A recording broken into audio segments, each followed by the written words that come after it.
एक दुनिया जो किसी जगह के धुंधले सरों, चहलकदम रास्तों और पुरसुकून माहौल में बसी होती है।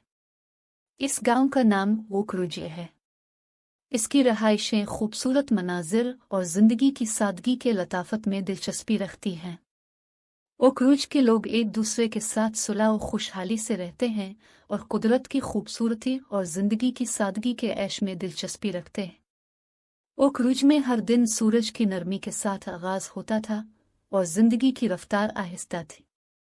गांव के रिहायशी ने एक दूसरे को जानते थे और उनकी सुबह का आगाज ताज़ा बनी काफी की खुशबू और मुर्गों की शोर से होता था। दिन के काम हर रोज के रुतबे का हिस्सा थे।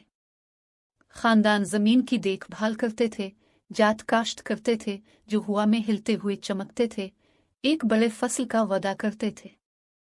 बच्चे अपनी मासूम हंसी से गांव में खेलते थे, खेतों और गलियों में खेलते थे और सादा चीजों में खुशी हासिल करते थे। गांव का मरकज फालियत से भरपूर था। मकामी मंडी फखर से भरी हुई थी, जहां ताज़ा किटी हुई फल, सब्जियां और हाथ से बनी चीजें दस्तयाब थीं।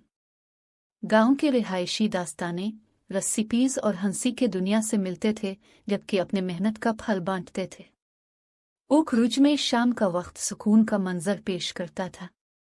सूरज गर्म लालाजार मंजर में गांव को जलाता था, जो रिहायशियों को मजमुआ करने के लिए बुलाता था। गांव के लोग इकट्ठे होकर मुश्तरका सरगर्मियों के लिए जमा होते थे।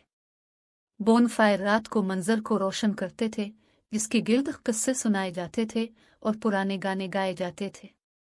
ये मिलने, जश्न मनाने और जिंदगी के तजुर्बात का बाइस बनता था।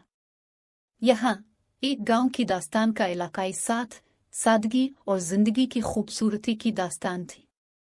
ये इंसानों के दिलों और ताल्लुकात की दौलत की अहमियत का सबूत था।